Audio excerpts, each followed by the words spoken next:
welcome to another episode of Something Delicious. Today we're going to put together a quick and easy meal with things that you could get from the local grocery store and my favorite store, Costco, and also if you have Trader Joe's near you. First I want to talk about the ingredients you get at Costco, and they're really of very good quality. One of them is the Parmesan cheese. It is vacuum packed. It has that seal. It has the rind with the stamp on it that it's from Italy. This is really, really good. Once you open it, you could also save the rind. You could use the rind for soups, or if you're making meatballs, you could use the rind for that. This is the Basil Pesto, which I've already opened. And you need 1.5 cups for this recipe. I used to make the pesto myself, and I got the recipe to make the basil pesto from the back of the pine nuts, which I also get at Costco. And I used to follow this recipe. If you feel like making your own pesto, please do. It's very simple. It comes together really easy. We use, for this dish, I should say, I'm going to be using pine nuts that I'm going to toast and use in the pasta dish. So the pasta dish I'm making today is, you could use any kind of shape of pasta that you like. And here I have the different types of pasta that I like to use, because I like the pasta, Barilla pasta, with the protein in it. It's made with chickpea flour. It does not taste like extremely, it isn't chickpea forward. It tastes like regular pasta. I'm going to be using the spaghetti for this recipe today. So the ingredients for this pasta is about 450 grams of asparagus, which it comes in a bundle when you're in the supermarket. Okay, so the first thing I'm going to do to get ready to make this pasta is get the water boiling. So I have a pot of water there that I've already been letting it boil, so I have it on a low flame right now. You want to make sure that water is super salty, so I put 2 teaspoons of sea salt, and all my dishes are with sea salt. It's Costco sea salt, so if you use a different type of salt that's saltier or less saltier than sea salt, just adjust the salt to suit the saltiness you want of the food. And the first thing to do is to put the pasta on so that the pasta can be cooking while we're doing everything else. And that way, you're going to have your dinner after working all day really quickly. Okay, so I have the Barilla Protein Plus Spaghetti. This cooks in 7 to 9 minutes. Once I put it in there, I'm going to set my timer for 6 minutes, because I want it to cook just about a minute less than they suggest, because I'm going to drain that pasta and add it to the asparagus pesto peas mix. So I'm going to put this in.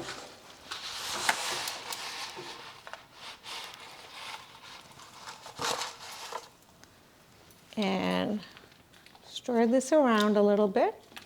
So I'm going to set my timer to 6 minutes.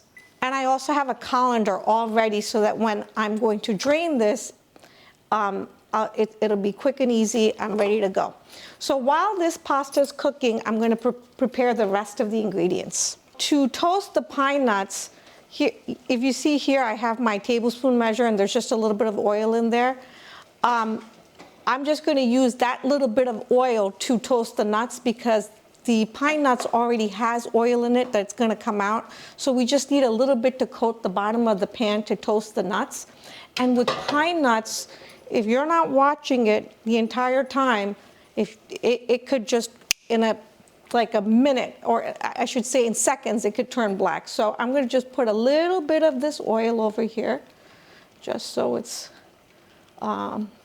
not completely dry. I'm going to take the pine nuts now. This is a 1 cup of pine nuts. I'm going to put it in here and start toasting it. And you want this to turn a nice golden brown. And I'm going to use this pan for sauteing the peas and the asparagus. So once these turn golden brown, I'm going to transfer it back into the bowl, and then I will do the asparagus. You'll also see, as the pine nuts are cooking, there's going to be a little bit of oil that's released from it. And I don't know if you could see, Some of the pine nuts are starting to turn a little brown, and I could hear it sizzling. This is not going to be too much longer.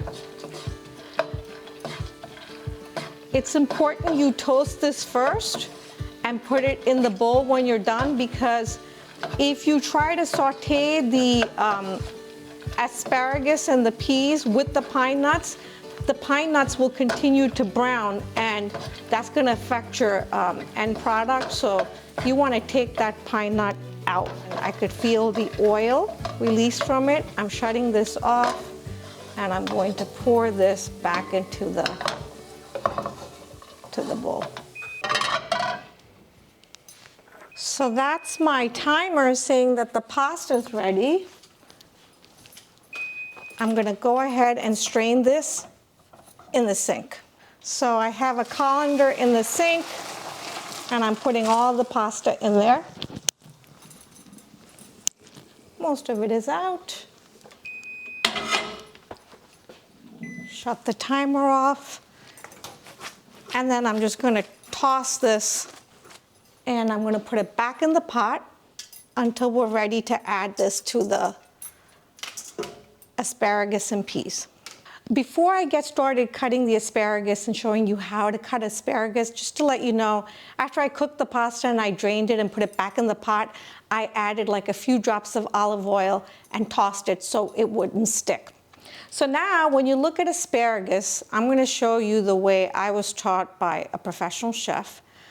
This is not a vegetable I grew up with. This is not something my mother used, but I do like it, so I wanted to just include this in the dish. This part, the white part, is the stalky part, and if you ever buy an asparagus, it's really hard to cut this. You know, you can't just bend it, like snap it. So you want to cut all those pieces out. And wherever you cut that piece, you're going to then cut all the other pieces, because even though this one is not, there's really no, it snaps really easily, you want everything to be the same size. So I'm going to take a bunch of these asparagus, and I see where the white part is, and I'm just going to cut it off. And it's a little bit tougher to cut, as you saw. And then I'm going to bring in the next bunch.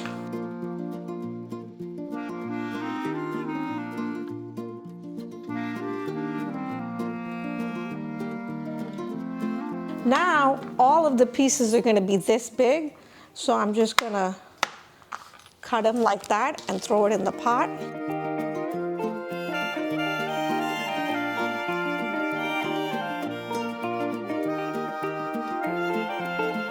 This is frozen peas. They didn't have regular size. I bought the miniature peas. This is 1.5 cups of peas.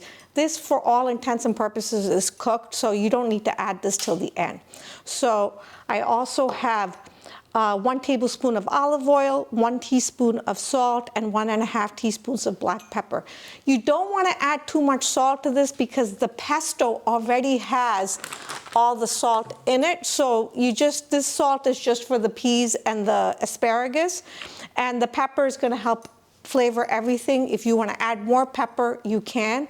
This, by and large, what I'm making here is a vegetarian dish, and for people who eat cheese. If you don't eat cheese, this might not work for you. If you want to add protein, you could definitely grill some chicken and add it to this. Another thing you could do for our viewers who eat eggs, after you cook the whole thing, you could do an over easy egg and put it on top. It is absolutely delicious as that yolk starts to run through. So next step now, we're going to cook the asparagus and the peas.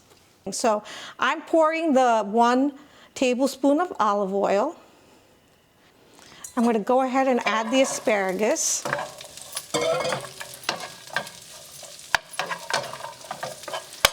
You want to saute this till it's fork tender. I am not a big fan of soggy vegetables at all. I want it to have some tooth to it. The asparagus will get a nice bright green. That's when you stop cooking. Lower the flame, and then I will add the peas then. So let me just keep sauteing this for a little bit.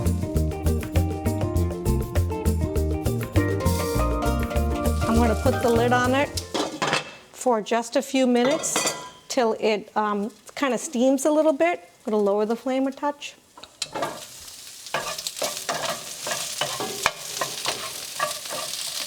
I could smell the asparagus now. And I don't know if you could tell, it's getting greener, but we're not quite there yet. I want it to have tooth, but I don't want it to be where it's undercooked. To help this cooking process, I'm going to take a sprinkle of this salt that I have already measured out and put it in there. The salt's going to let the water from the vegetable come out.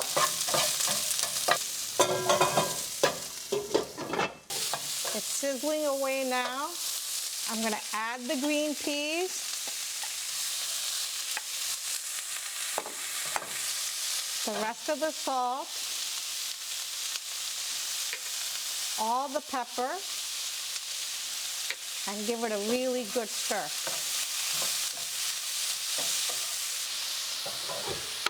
I'm going to put the lid back on for another couple of minutes, and we're ready to add the pesto. And the whole thing's going to come together once you add the pesto. Now, some people like a little cream in their pasta dishes with pesto, and that tastes delicious too.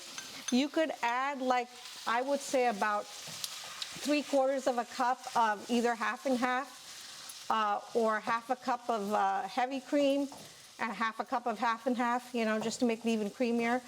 And let that cook down. It gives it a nice creamy flavor, but I'm not doing that right now. I'm going to now add the pine nuts back, stir that around,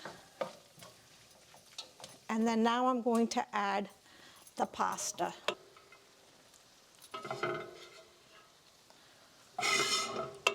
So now you're going to just combine all of this. And remember, I cooked the pasta for like a minute less than suggested. So we want the pasta to cook in this nice pesto sauce and take that flavor on.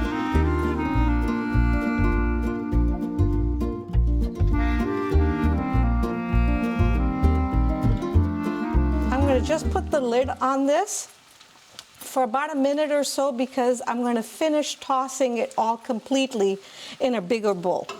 I've let the pasta do its thing in here. I'm going to shut the stove off, and I'm just going to put it in this big mixing bowl just because it's easier for me to toss it in this. The smell that's coming across is the asparagus, the pesto, obviously, the yummy garlic that's in the pesto sauce. So this is fairly well combined, and this is how I serve it for my family. Let me show you. So I have my serving bowl. I'm going to take a nice big helping and put it on top. Make sure there's lots of asparagus and peas. And then I take the wedge of cheese and I just peel pieces right on top. You can also obviously shred it, but there's plenty of cheese in the pasta sauce, and you know I like everything to look a certain way, really pretty. So I just do this, and it looks so yummy. Enjoy!